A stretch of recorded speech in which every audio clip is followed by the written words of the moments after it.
in general, from last lecture, right? So we introduced for any general constraint optimization, say to minimize objective function f of x, where f of x can be any function, convex, non-convex, linear, non-linear, whatever, right? Subject to a set of constraints which are described by inequalities. So constraint functions g1x less than or equal to 0 until g big mx less than or equal to 0, right? So we have showing that this constraint optimization problem has a Lagrange function, right? So Lagrange function is a function of x and a vector of Lagrange multipliers. So here we have a big M constraints. That means this Lagrange multiplier vector is big M dimensional, right? So the Lagrange function is the summation of the original objective function plus a weighted summation of those constraint function. And the weight is the corresponding Lagrange multiplier. So we can formulate this original constraint optimization problem as an equivalent minimax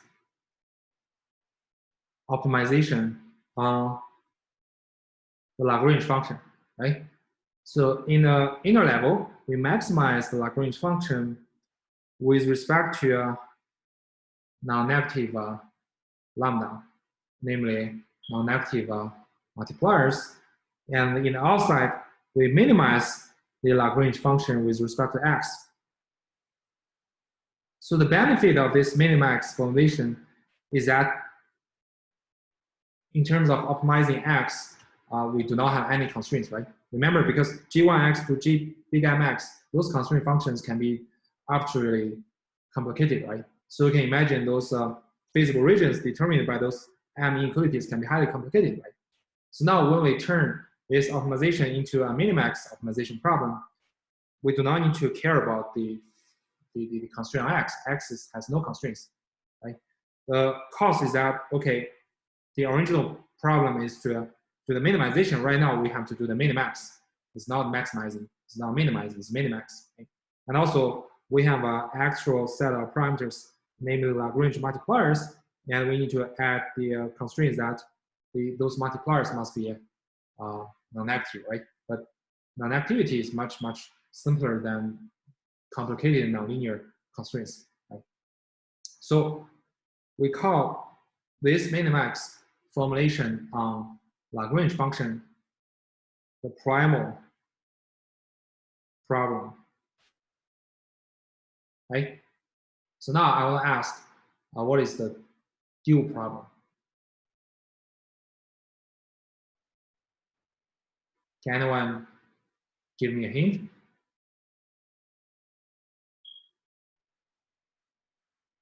Just changing the place of max and min. Yeah. To obtain a dual form, a dual problem is very easy. Just to switch the position of max and min, right? So if you put max outside with respect to non-negative lambda, it's the same, right? And then put min inside, and your objective function is still the Lagrange function. This is called dual form, a dual problem. Right? So although the objective function is exactly the same, Lagrange function, the constraint, non-negative constraint of the multipliers are there, but the solution can be very different. And we have mentioned in the last lecture, the optimal value of the Lagrange function from solving the dual is usually upper bounded by the optimal Lagrange functions by solving the primal. So in other words, the optimal value of the Lagrange function in dual is the lower bound of that of the primal. Okay? But for our SVM problem, fortunately, there is no such a gap. For SVM, because it is convex optimization, because according to the known Slater's condition, which is not necessary for us to know what is it. The dual form is equivalent to primal form. In other words, solving the dual form of the SVM is the same as solving the primal form of the SVM. Okay, so now let us look at the primal form and the dual form. We will do a quick review. Okay, before that, I saw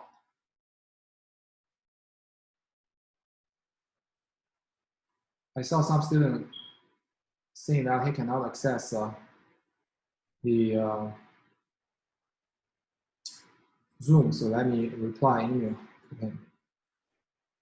Okay, let's go back to our slides. Where's our slides? Okay. So this is the. So is everybody able to see the slideshow? Okay, I assume everybody is good. Okay, so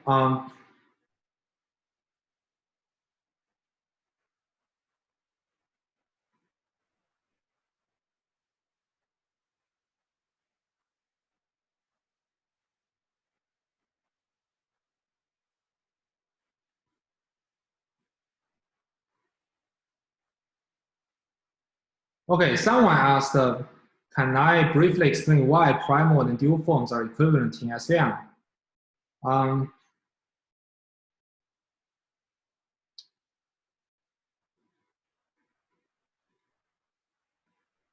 Okay, so first, there are some necessary conditions on that. There are some sufficient conditions on that.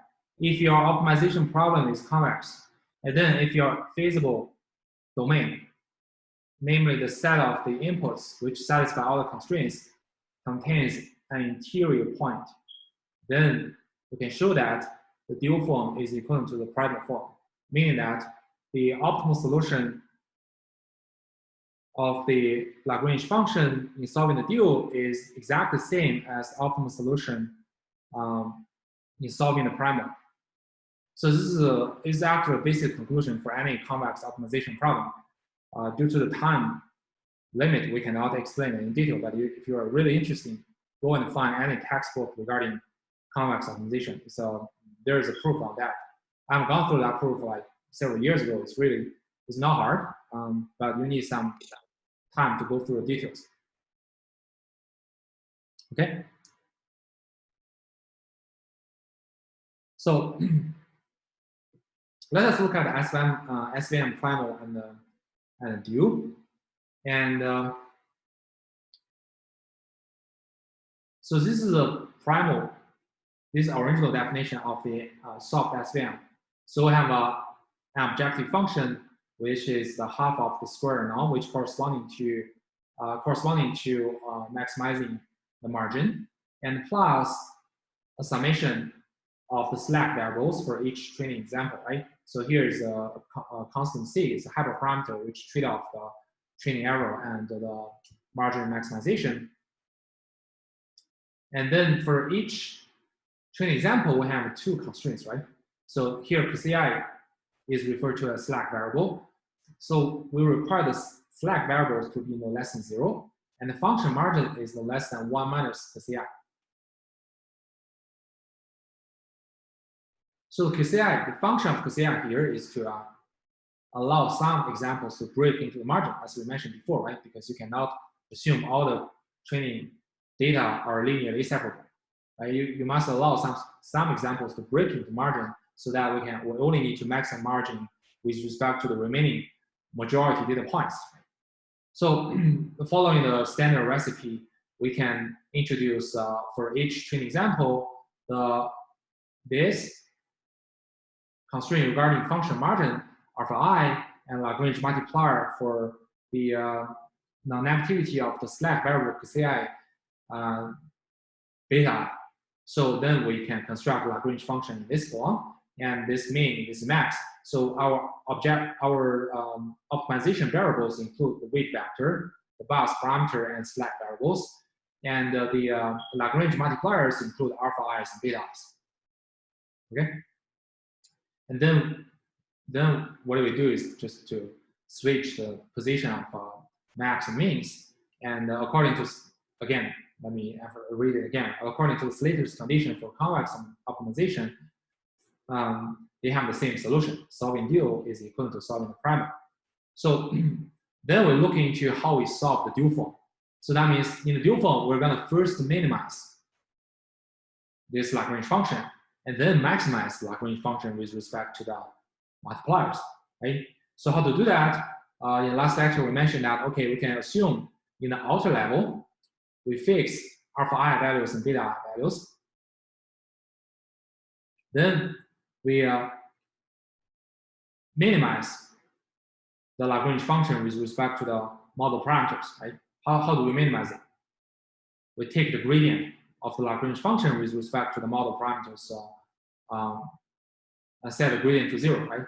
So we solve this 3 gradients, we get the following conclusions. First, we found that the weight vector is essentially a weighted summation of the training inputs, right? And the weight for each training input is the corresponding multiplier alpha I and label yi. So here yi is either 1 or -1.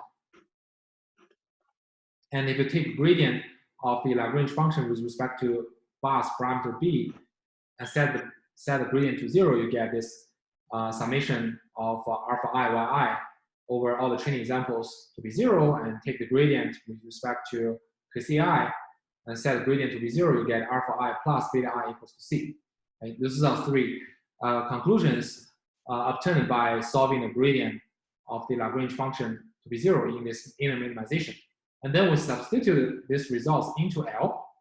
We can eliminate the inner minimization, right? Because we obtain the minimum value given fixed alpha I and beta i's. It turns out to be this quadratic function with respect to alpha i's, right? And also we need to respect the 0 gradient results from this, right?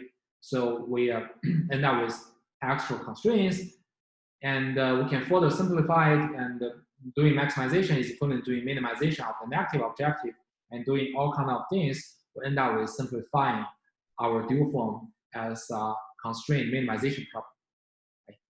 So in this constraint minimization, it's a typical quadratic problem for alpha I values, and also with some linear constraints. So you see that each alpha I is between 0 and c, and also the summation of alpha I yi over each training example I must be 0.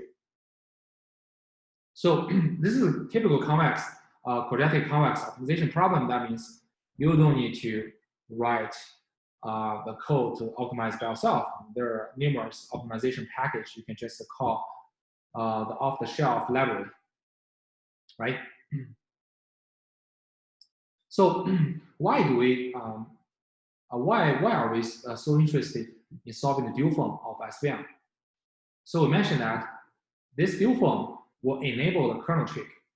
The kernel trick will extend our linear classifier to a nonlinear classification, even in infinite dimensional space. So later we'll explain what is infinite dimensional space. And also it will save the model storage through support vectors. So of course we need to know what are support vectors, right? So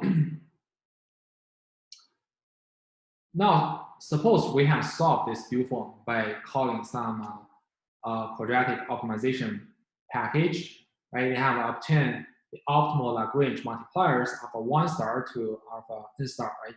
So the question is how to recover the optimal weight vector W and B, right? So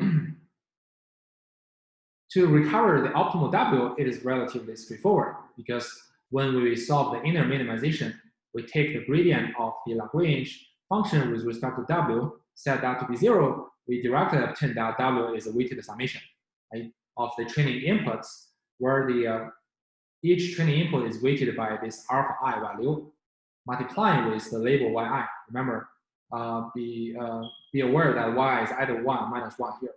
So, so now that we have the optimal Lagrange multipliers, right, we just substitute those optimal alpha I values into here. We got our optimal weight vector, right? So optimal weight vector is just, again, the weighted summation of the inputs and weighted by those optimal alpha values. The question is, how do we get B, right? How do we get optimal B? So it turns out that it's not very easy, because if you look into the inner minimization problem, we have derived the gradient with respect to WB and the CI to be 0. We found that, okay, no equations include B, right? Because in L, B is kind of linear term, right? If you take the gradient with respect to B, B disappears. So you cannot infer B only with those results. Then how can we recover B, right? Without B, we cannot do the classification, we cannot do the prediction. Then we need to use the so-called KKT conditions. That's where we end at the last lecture, right? So what are KKT conditions? KKT conditions are a set of test conditions to help you to judge whether you have arrived at the minimum or maximum or optimum of your optimization problem. So KKT conditions are not only for convex; they have the version for non-convex problems as well. But here we only focus on convex program. Right? So suppose our general convex program is like this, right? We have some objective function f0x, which are convex, and the feasible region are described by big M inequalities. And again, it is described by f1x less than or equal to 0 until f big mx less than or equal to 0, right? And KKT conditions are used to test whether a pair of the input x and Lagrange multipliers lambda satisfy. So the KKT conditions consist of 4 sets of conditions. So the first set of condition is that the test input x must satisfy all the constraints. So namely, all those inequalities x is satisfied. And second set of conditions is that the Lagrange multipliers must be non-negative. So each element in lambda must be non-negative. But interestingly is the third set of conditions. This is called complementary slackness. So what does it say? It says, okay, for each particular constraint function, fmx, its product, the product of fm of x and the corresponding Lagrange multiplier is 0. So you can imagine that if lambda m is non-zero, the constraint function fm of x must be 0, right? Means that, okay, x stays on the boundary. On the contrary, if fm of x is strictly less than 0, that means x may stay in the interior of the feasible region, then lambda m, its multiplier must be 0. That's why it's called complementary slackness. And the final test condition in the KKT conditions is the x and lambda, the gradient of the Lagrange function at x and lambda is 0. So basically it says, okay, this pair of x and lambda is the stationary point of the Lagrange function. Okay, so any question regarding understanding this set of KKT conditions?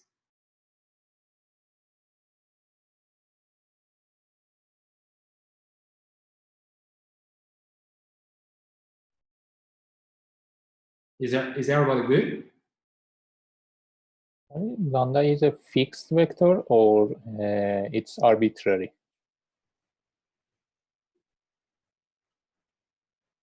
You mean x and lambda?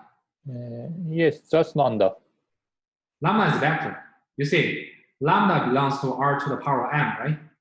Yes. So we have m conditions. So lambda is an m-dimensional vector. For each element in lambda corresponds to one constraint function, right? So now lambda 1 to lambda big M here. So someone mentioned, okay, can I repeat a complementary slackness condition? Okay, yeah, that's very good because this is important. Basically, we say, okay, if a pair of X and multiplier vector lambda satisfy the KKT conditions, in addition to this three set of conditions, right? For complementary slackness, it says that, okay, for any element in lambda, say lambda m, it multiplies with the corresponding constraint function, say fmx. This product must be 0. Does it make sense? So as to why it must be 0, this is a definition. If you want to satisfy the KKT condition, they must ensure that your pair of X and lambda satisfy this complementary slackness. Any question?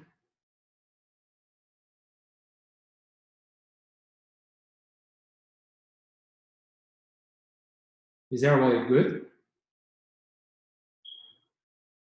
Okay, I saw some message saying that the canvas is down. Oh no. Yeah, let's pause for a while. I need to ask our TAs to spread the Zoom connecting information through the email list. In the meantime, any question, please? Any question? I'm still a little confused on what lambda represents. So lambda is the Lagrange multiplier. So you can imagine that for any constraint function we just mentioned, right? You have a corresponding scalar. All those scalars form the vector of lambda. Okay. Does it make sense? Yeah, I think so. Yeah, and then if you want to conclude that, okay, your pair of X and lambda satisfy KKT conditions, it means that X and lambda satisfy all the 4 set of conditions. It's just a set of S conditions.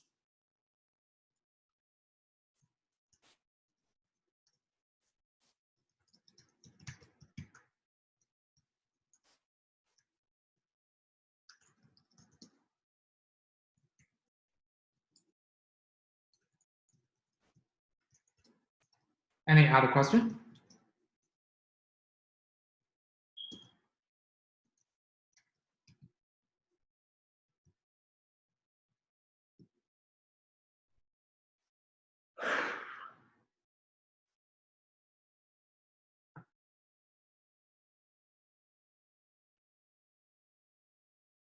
Someone asked me, is there any relationship between lambda and model complexity?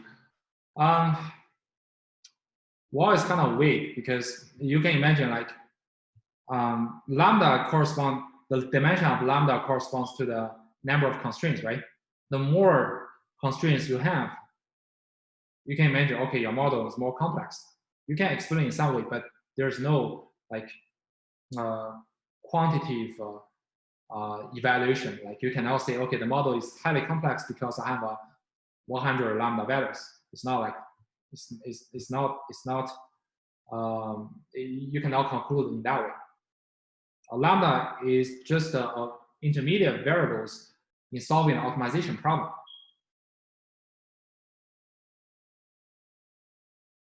Does it make sense?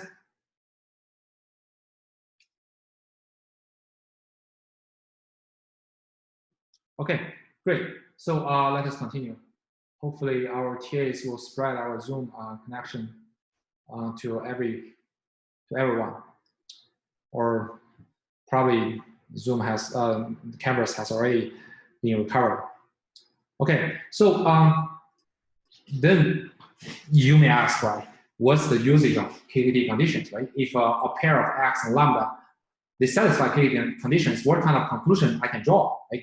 So in general, KKT conditions is a sufficient condition to conclude that you have arrived at a solution.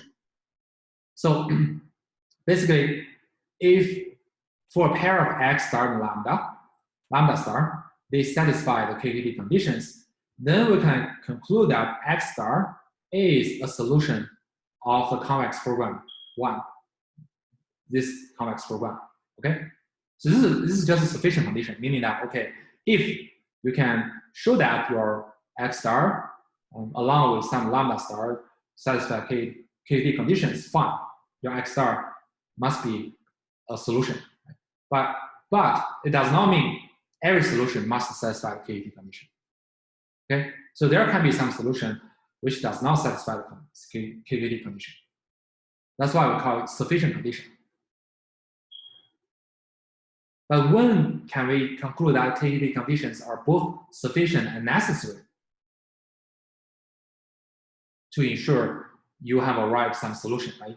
So you need to make some constraint on the form of the you need to make some assumption on the form of constraints. So basically, if your convex optimization problem has often inequality constraints, then KKT conditions are both sufficient and necessary to justify that you arrive the solution. That means, okay, if you can rewrite your constraint functions as a linear form, so that you can say the AX is a vector, so B is vector. So each element, each line is a convex, is a linear function. So the one row of A in the product with X less than or equal to B. So you can imagine the corresponding F1, F2 are just some linear function of X, right? So if you can arrange or organize your constraints in this Fn inequality form, then any solution for this problem must satisfy the KKT condition. Does it make sense?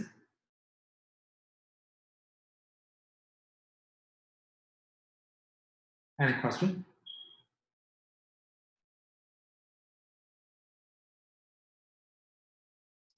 So will you show us any examples of using this? Yeah. So let me go back to our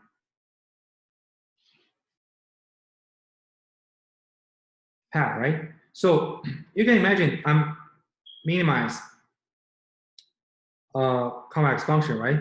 Subject to A1 transpose X minus B1 less than or equal to 0.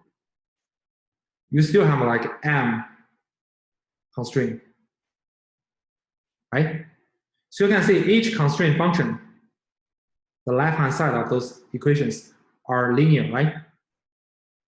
You can arrange them in the form AX less than or equal to B. How?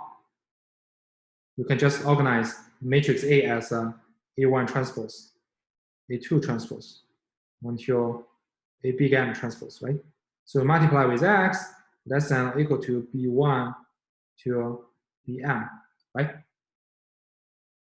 So you can see this is a typical linear constraint, right? So each constraint function is a line, right? Is a line. You just require that your physical region, the range of X who satisfy this linear constraint must be 1/2 of this whole space, right? So you can imagine this is something like this. So if your optimization problem is like this, you have a convex objective function, you have a Fn constraints, then you can use KKT conditions as both sufficient necessary condition to test whether you have arrived the solution.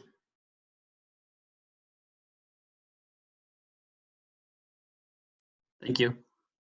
And then someone asked, okay, if there's some particular practical problem, which is an exact instance of this, right?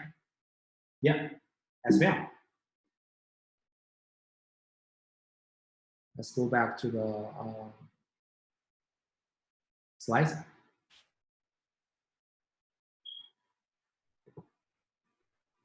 We can use KED conditions to analyze our solution for SVM. Why? Because for SVM, its constraints can indeed be organized in this way. Why? We can take a look at the primal form of SVM, right? So this is our objective, which is for sure convex, right? And we can look at these constraints, right? Those constraint functions, you can see they are linear to W, linear to B, and linear to the select variables, C, I's, right? So it's very easy to organize them into these F constraints. So in other words, the KED conditions are both sufficient and necessary to test whether our particular set of W and B and KCIs are optimal. Does it make sense? And as to how you organize them into this form, I will leave it as an exercise for you, right? So it will help you deeper understanding the condition of this form, right? The condition of this theorem. Okay. So now we're going to use KED conditions with the intermediate results when we solve the dual form of SVM to infer the optimal B. Okay, this is our task right now.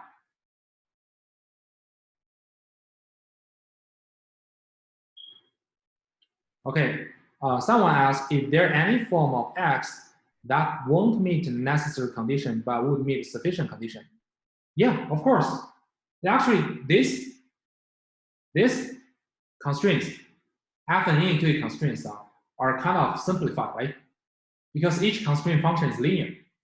I can easily construct a lot of nonlinear constraint functions. Like I can set my first constraint function to be like a quadratic form of X less than or equal to something. Then it breaks this inequality constraints. Then you cannot guarantee your KED conditions are also necessary. You can always say it's sufficient. Does it make sense?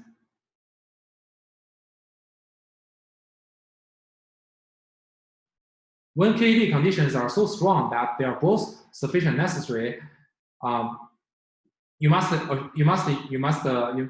assume your convex function, your convex optimization problem is not that complicated.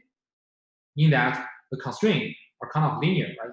You can very easy to put nonlinear constraint like x cubic subtracted by 3x squared plus x less than or equal to 3 or whatever, right? This is nonlinear constraint. And then if you incorporate such kind of constraints, you can only use KED condition as a sufficient condition. It's not necessary. Does it make sense? I have a quick question. Uh-huh. What if your constraints were something like x is less than 2 and x is greater than something else? Can you do something like that where it's double-sided? Oh, okay. That's a good question. I want to, okay, let me switch to the iPad again. Okay, so you asked, like if I have a constraint, like x is less than 3, right? And x is bigger than 1, right? Yeah. This is what you mentioned, right? So we're gonna first align the direction of inequalities. You actually have an x less than or equal to 3 and x minus x less than or equal to minus 1, right? So yep. now you see you have a coefficient 1 in front of x in the first inequality. You have a coefficient of minus 1 in front of it, right? That's your A. I see. So then you can convert it to the same form. Yeah, yeah. Thank you. Yeah. Any other question?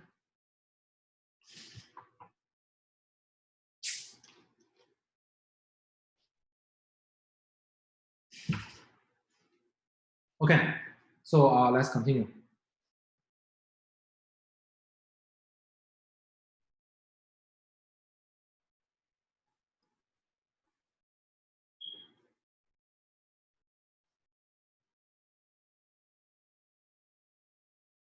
So we're going to apply the complementary slackness in the KKT conditions to help us to infer the optimal bias parameter B, right?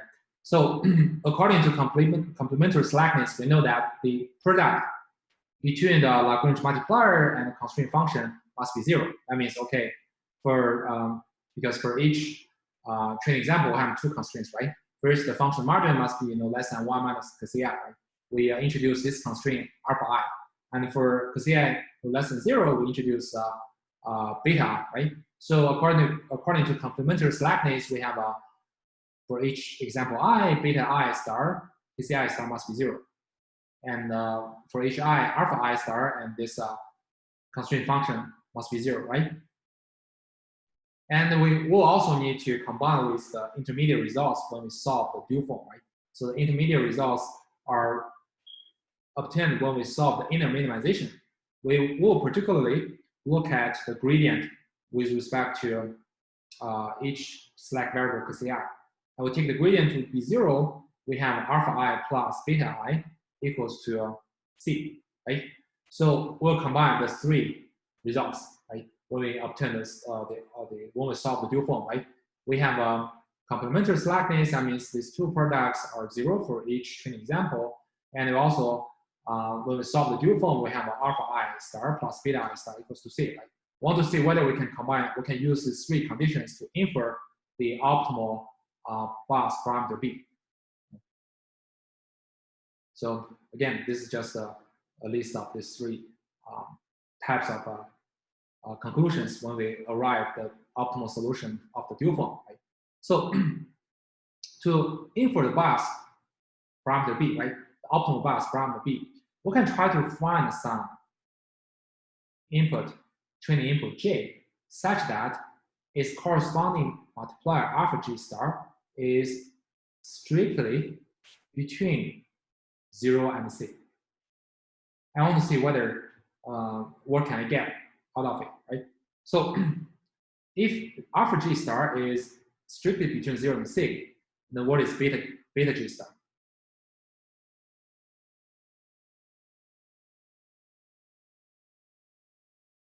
We know from this 3rd type of condition, we know each alpha G star plus beta G star must be C, right?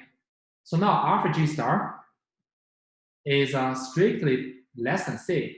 We have beta G star strictly bigger than 0, right?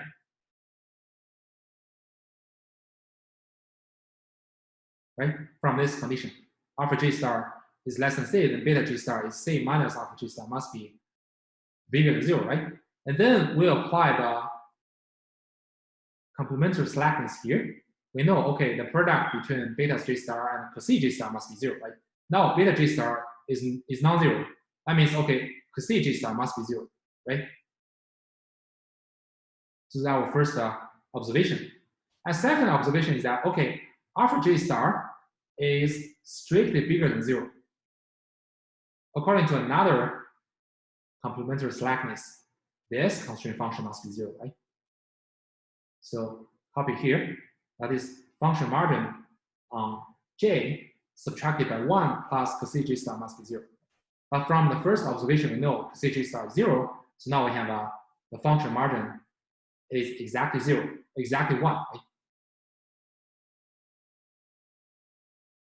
And now because Yj is either 1 or minus 1, right? So we can divide on the right-hand side, we can immediately get this prediction score is Yj, right? So W star, the optimal W, we have already derived. It's a weighted summation of the input vectors weighted by the optimal alpha I values and Yi, right? Then we can immediately get optimal B star. Right? You just subtract the label Yj by the inner product of the optimal lead vector and the input xj.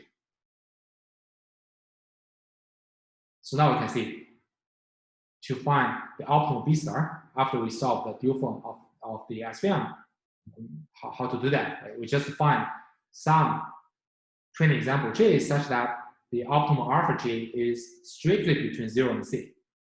Then we can directly solve B star.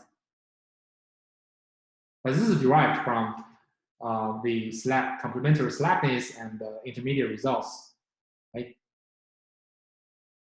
Any questions so far?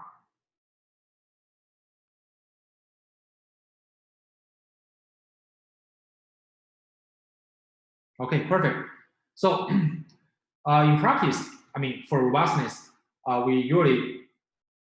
in practice, we usually do not like just find one such example and calculate B star. We're trying to find all such examples whose corresponding alpha J's is strictly between 0 and C. So get a set of B star values and take the average so that you can be more numerically stable. So now we have found a way to recover the optimal weight vector W and optimal B star after we solve the dual form of SVM. That means, okay, with W star and B star in hand, we can do our prediction as the normal linear classifier, right? So now we take a look again at the representation of optimal weight vector. So as we mentioned, like from the intermediate results of solving dual form, we know that W star is represented as a weighted summation of all the training input vectors. Alpha I star times the label yi times xi, right? But what if some optimal values of alpha are 0? If this coefficient is 0, it means the corresponding input vector or training example will not affect the weight vector, right? In other words, the optimal weight vector is only determined by training examples with non-zero alpha G stars, right? We call this subset of training examples as support vectors. That's where these support vectors come from.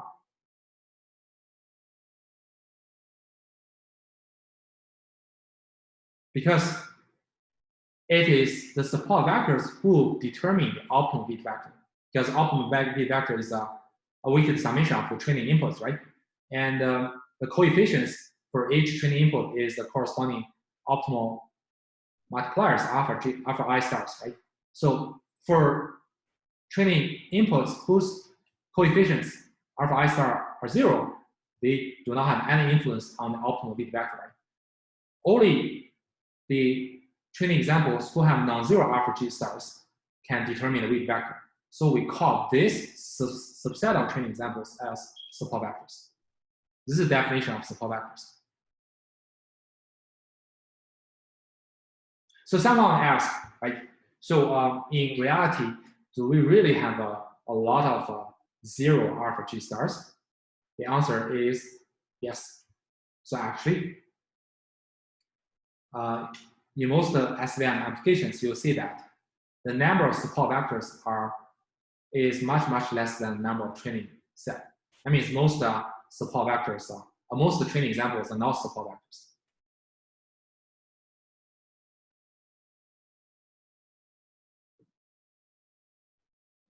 Okay, I saw one question, right? Does beta have any influence in support vector subset? Beta? Oh yeah, of course. You mean the Lagrange multipliers, right? So of course, because support vectors means that okay, alpha J star is 0, alpha J star is non-zero. That means okay, beta I star cannot be safe, right?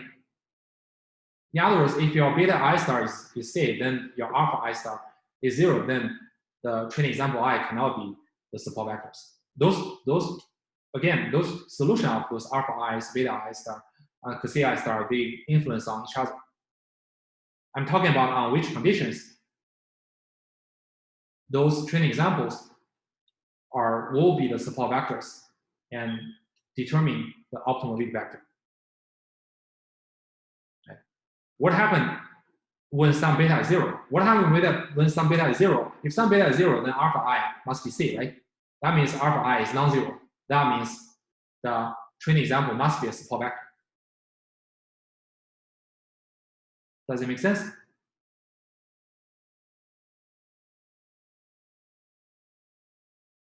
Okay, so then, as we mentioned, right, actually a lot of training examples are not support vectors. That means their corresponding alpha G values are 0.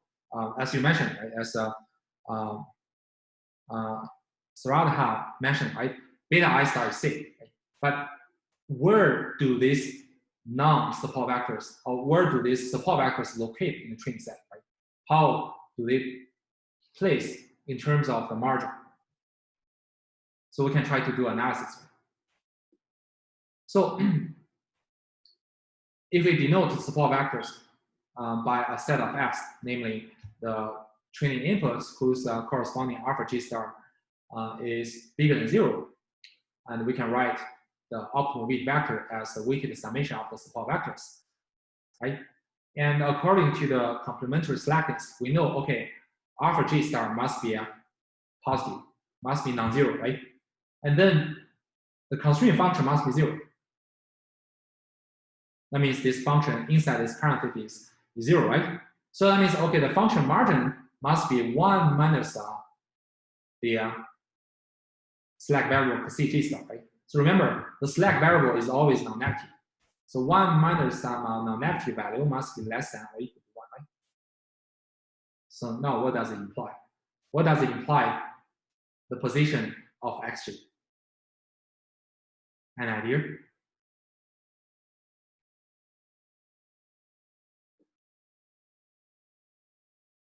Any hint? From this inequality, what conclusion can we get for the position of XG, YG? It's in the margin area. Yes, right? Remember, from the very beginning, we have formulated our optimization problem, right? We know that when the function margin is bigger than 1, then the data point is outside margin, right? But now the function margin is less than or equal to 1. That means, okay, this support vector must be on the margin or inside the margin, right? If it is exactly 1, that means, okay, CG star is 0. Okay, that means, okay, the support vector XG, YG stay on the margin, stay right on the margin, right? But it is strictly less than 1. I mean, support vectors are inside the margin. That means it intrudes margin. So now you see that support vectors are those outliers. Or at least if there are some outliers, support vectors in your data set, they determine a final weight vector, right? That's some kind of interesting conclusion, right? So what if a support vector stays inside margin because it breaks into margin, right? This is something we want to exclude them from computing margin from the soft SVM formulation. Right? So now we can take a look at the examples of support vectors. So here are the positive examples, here are negative examples, here are our learned positive boundary, and here are our margins. Right? So this is our optimal weight vector. And in practice, as we mentioned, this solution tends to be sparse. That means most alpha I star is 0. For those examples which are strictly outside margin, we must have alpha I star to be 0. That means they won't determine the final weight vector. The points or support vectors who determine the weight vector are the points who will stay on margin or inside margin.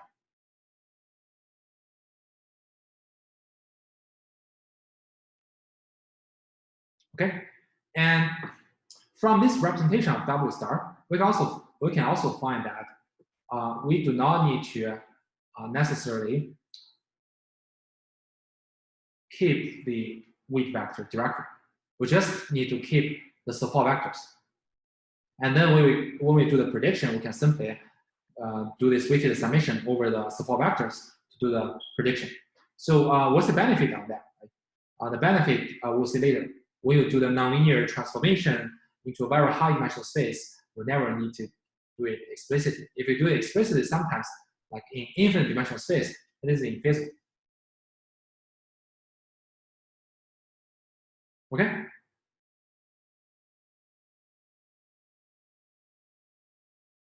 Okay, so now we have introduced, we have finished the introduction of the dual form of SVM, and from solving the dual form, we know the definition of support vectors.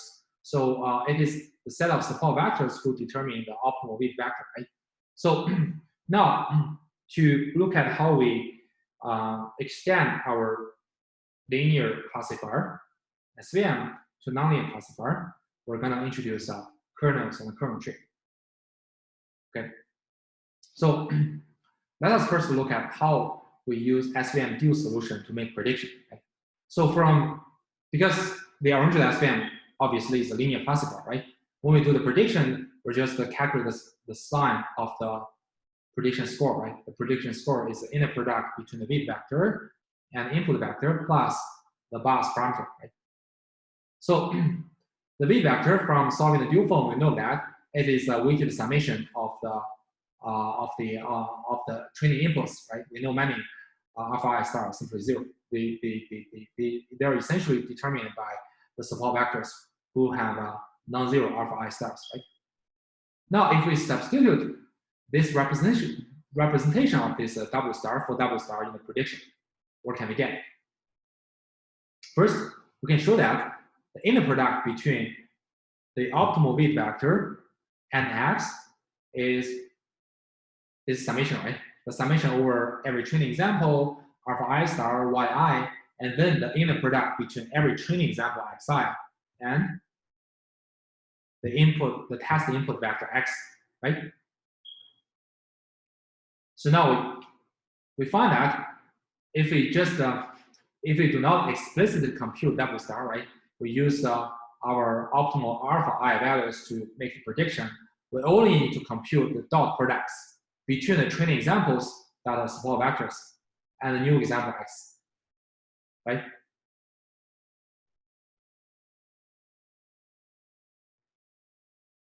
So even if we map these examples into a high-dimensional space before we train our SVM, we can do the same thing, right? So suppose we first do some nonlinear feature mapping to some high-dimensional space and find the support vector machines, and then we do the prediction. Our prediction rule is the same, right? When we calculate the inner product between the optimal weight vector and the mapped feature vector x, it is equivalent to calculate this weighted summation over the support vectors, right? Alpha I star yi, and then the mapped support vector inner product with the mapped test input vector, right? So as we mentioned, this is our intuitive idea to enable nonlinear classification, right? So mention that for a concrete example, this figure we have shown, we have illustrated before, right? So the original feature space is two-dimensional. We see that there is no hyperplane or line which can separate these blue squares from these red circles, right? So, but how can we find a linear classifier? We're gonna first do some nonlinear feature mapping, right? We map the original two-dimensional input features to a four-dimensional feature vector. So this four-dimensional feature vector is a nonlinear transformation. Why? Because the third and fourth features are square of x1 squared, a square of x1 and x2, right? And then in this four-dimensional space, we apply our soft SVM, we solve the dual form, we can predict using the normal linear prediction rule, right? Except that we need to first do the feature transformation and then apply this prediction score. Right? Is everyone on the same page? I assume it's pretty straightforward. Oh, does the dot product include the training example where alpha I is 0? No, it doesn't include. In other words, here, yeah, we write down the summations over all the training examples, but you know that for many training examples, its corresponding alpha I value is simply 0, right? So even you calculate inner product, it doesn't matter. It's just has no effect on the final prediction score, right? So in practice, when you do the prediction in practice, you never need to sum over all the training example, although in theory they're totally equivalent. Okay. Any other question?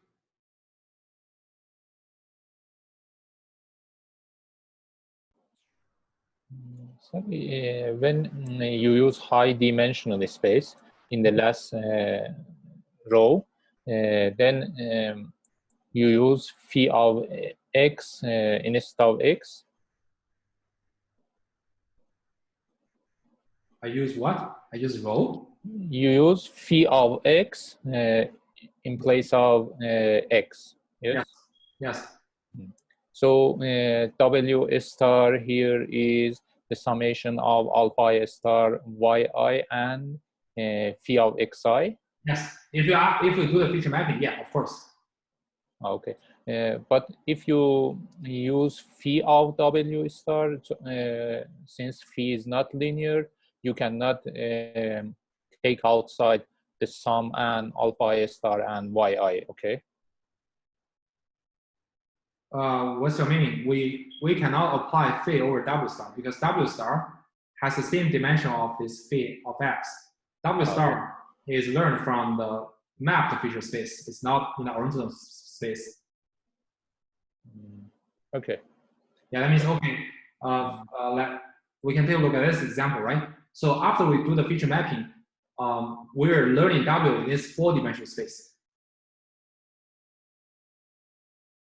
W is 4-dimensional. Does it make sense? Yes. So this phi x1 and x2 is 4-dimensional. That's why we can do the inner product. Otherwise, it's inconsistent. Okay. Any other question?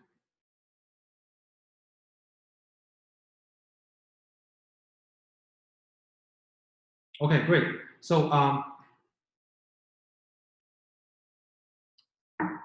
let's continue. So we can let us first define a dot product as a function of 2 inputs, right? So k of x and z is first doing the high-dimensional mapping on x and z separately, phi x, phi z, and then calculate their inner product. So then the prediction with the high-dimensional lifting map is just applying the rule, right? So W transpose map the feature vector plus B is equal to, we just substitute this linear representation of W for W, and then end up with this sign of summation over the training examples. Alpha I values, of course, those non-zero alpha i's doesn't take any effect. Y and this function of xi and x. So xi and x, the function of xi and x is essentially this inner product of the map feature vector and plus B, right? You just apply the definition here. So the W transpose phi x is something like this, like the summation of this weighted inner product, right? And we define this inner product as a function of x and x separately.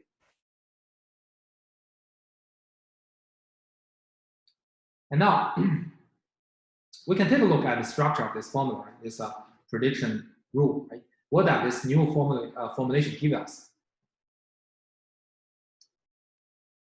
The major concern from this formulation is the computational cost. We know that when we make a prediction for any training test example X, right, we're gonna compute the mapping, the high-dimensional mapping between each training example support vector and X, and also the high-dimensional mapping of the input, and then calculate inner product, right? So actually, we have a lot of computational cost. Imagine that if your feature mapping is very high-dimensional, because your data is quite nonlinear in the original space, right? So to ensure after some feature mapping, you end up with like a good linear classifier. We usually have to choose very high dimensional space, so 1 million dimensional space, or even 1 billion dimensional space. Then doing the prediction, okay, for every support vector, you're gonna first map your support vector to this 1 million dimensional. Of course, you need to map your test input to 1 million dimensional, then calculate inner product element-wise, right? It's very costly. And you will see in machine learning applications, to gain expressiveness of the feature mapping, we, in many cases, choose this mapping to be a infinite dimension. This is an infinite dimensional space. That means, in practice, you'll never be able to explicitly compute this infinite dimensional feature vector. Then how do we calculate their inner product?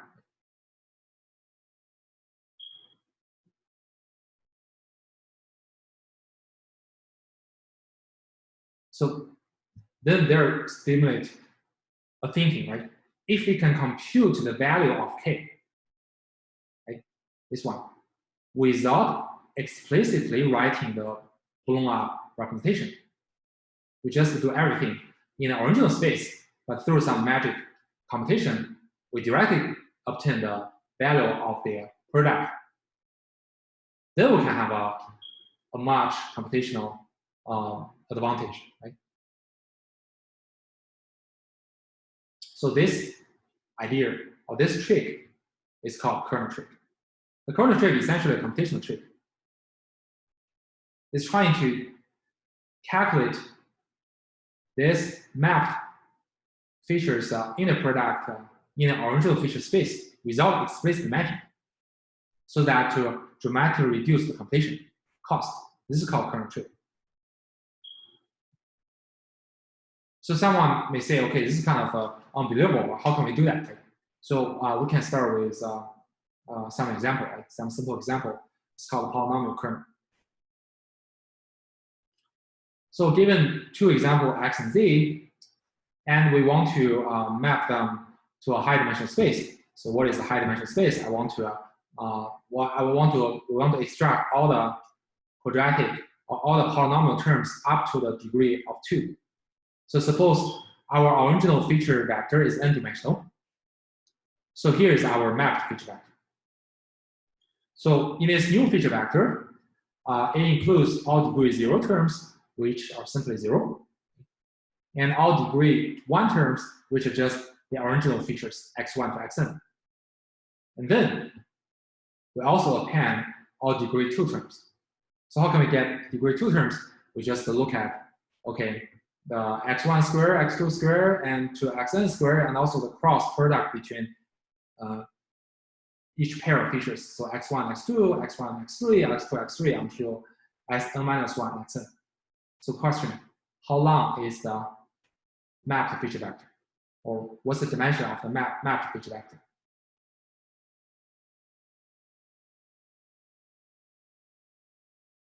An idea? N choose 2 plus n plus 1, maybe. Can you repeat? N choose 2 plus n plus 1. Yeah, exactly, right? N choose 2 because we need to add all degree 2 terms, right? So n choose 2 is kind of proportional to n squared, right? If you do n choose 2. So basically, after this feature mapping, your original feature vector is n-dimensional, and your mapped feature vector will be proportional to n squared dimensional, right? So you significantly elongate your feature vector, right? So now, suppose I conduct this feature mapping for 2 feature vector, x and z, and then calculate their inner product. What is the time complexity?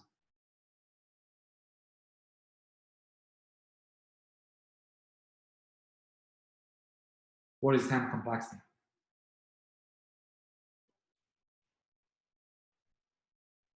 N cubed. Yeah, n cubed. N cubed? Yes, n cubed. Is it not n squared? I believe it's n squared. It's not that complex. It's n squared. Why? Because first you construct feature mapping, you end up with n squared, right? Because you have to calculate n squared new terms, right?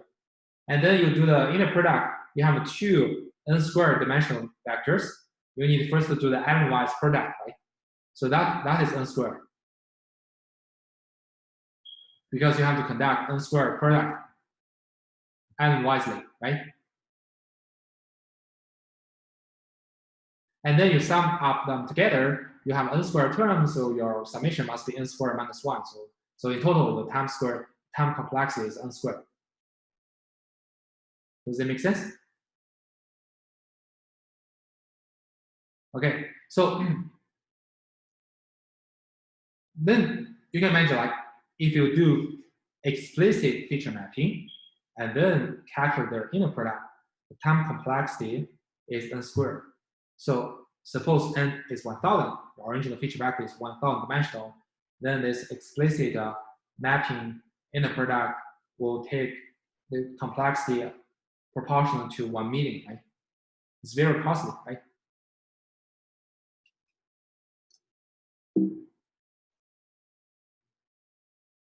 But if we instead, in the original space, we compute a function like this. We first compute inner product between x and z plus 1 and take square. What is the time complexity? An idea? What's the time complexity of this?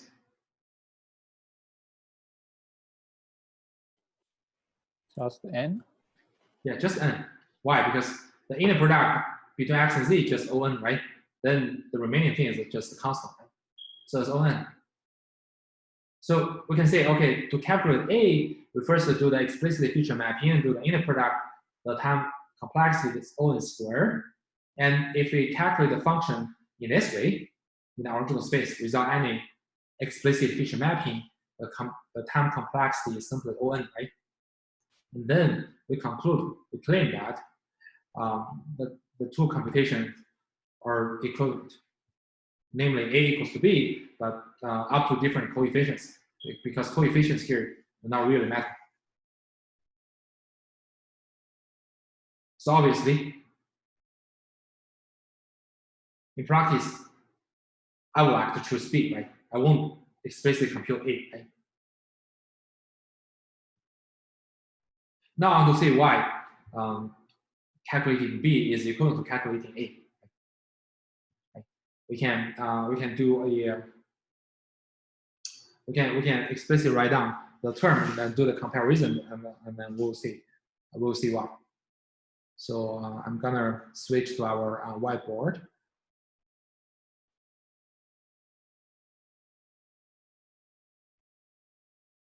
So let me find the.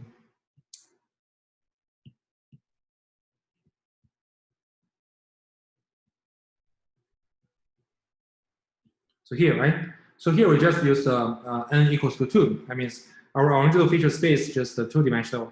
And then we use this projective kernel, we map our 2-dimensional feature vector to this 1, 2, 3, 4, 5, 6-dimensional feature vector, right? So let us try to obtain A, right? So we have a px here.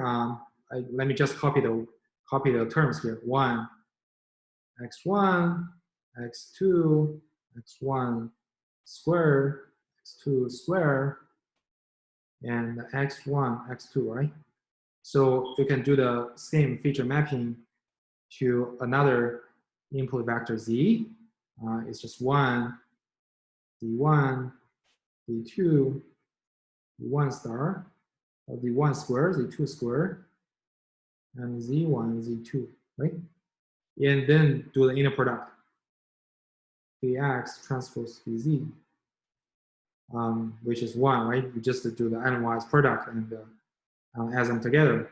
x1, z1 plus x2, z2 plus x1 squared, z1 squared, x2 squared, z2 squared, and this term x1, x2, z1, z2, right? So we finished computation of A, right? Now let us look at the computation of B, right? The computation of B is 1 plus x transpose z, right? X transpose z is done in the original feature space. So it is x1 z1 plus x2 z2, right? And you take square. Now we just try to expand this square of summation, right? So we can first expand the square term. So 1 plus x1 z1 square. So it's x1 square, z1 square. x2 z2 square. So x2 square, z2 square. And the cross term, right? So I have 3 cross terms. So first multiply 1 x1 z1. It should be multiplied for twice, right? So I have 2 x1 z1. 1 is x2 z2. So I have 2 x2 z2, right? And finally, these 2 terms. So we have 2 x1 x2 z1 z2, right? Now we can contrast the 2 results here, right? And see whether they are equivalent. So first, for the 0 order, so 0 degree term, 1, they both time, right? For the x1 z1 x2 z2, x1 z1 x2 z2, and here we have 2 x1 z1 and 2 x2 z2. As we mentioned, the coefficients really don't matter, right? So let us look at the square term, right? We have x1 z1 squared, x2 z2 squared. So here we can also find x1 squared z1 squared, x2 z2 squared, right? So finally, we have this term x1 x2 z1 z2 in A. We also find the corresponding term in B. So you see they're equivalent. The only difference is the coefficient for a few terms, right? As we mentioned, it really doesn't matter why, because I can simply apply some constant in the feature mapping to make them exactly the same. Right? I can simply put the feature mapping here, a constant 1 over, not 1 over, sorry. Just the square root 2 in front of it. And square root 2 in front of it. And then you calculate A again, you end up with exactly the same, being exactly the same as B. So the coefficient really doesn't matter. Right?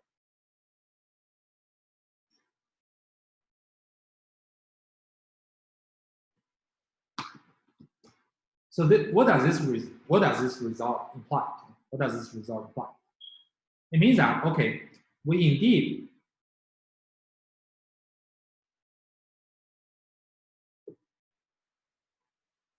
indeed have some simpler computation trick, such that we never need to exactly compute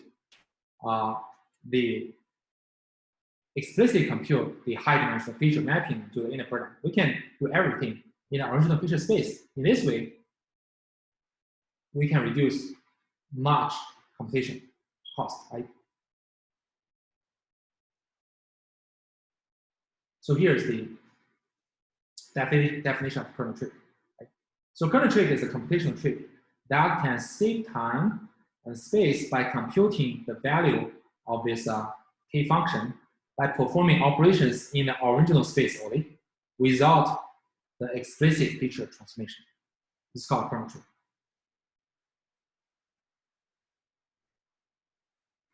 Okay, any questions so far?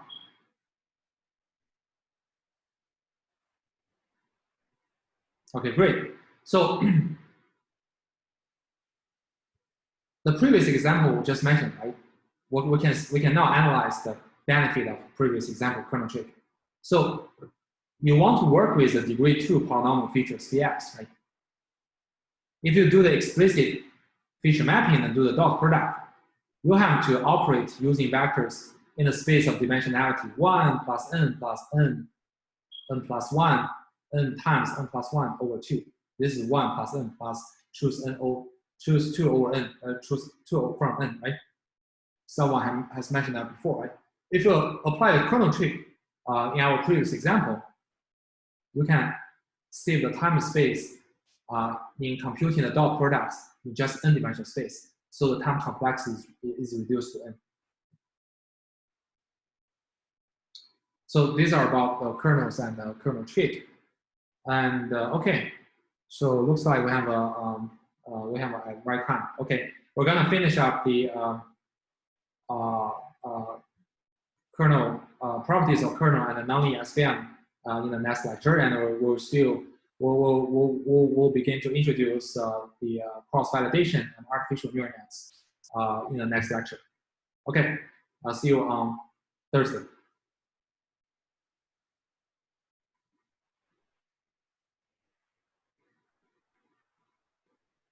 Any question?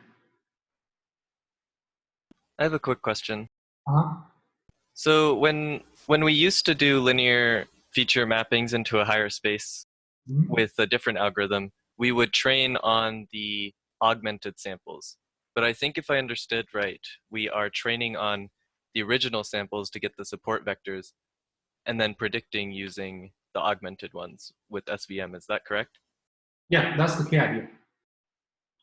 How do you justify picking the kernel tree support vectors in the lower dimension space instead of the high dimension space? Yes, the kernel tree and the kernel method, the goal of the kernel tree and kernel method is trying to avoid directly dealing with the high dimensional space vectors, feature vectors. They want to do every computational operations in the low dimensional space, but they want, in theory, they do the things in equivalent. They are doing things in high dimensional space. Oh, I see. Yeah. Is there a relationship between the vector that we gain through SVM and the vector we would have gained if we had run it in the high dimensional space? You can, I mean, if you want to do the explicit feature mapping, yeah, you can do that. You can construct your own feature mapping, and then you apply soft SVM, you solve the dual form, you do everything. It's fine. It's totally fine. You can do that for sure. But in many applications, people found that first, doing that is not so efficient. Secondly, they found that many very expressive feature mapping will be in the infinite dimensional space. That means your feature mapping Okay. infinite dimensional long. You cannot explicitly do that, actually. Thank you. That answers my question. Okay. Any other question? So you guys who don't want to ask any question, you can leave. It doesn't matter. Any other question?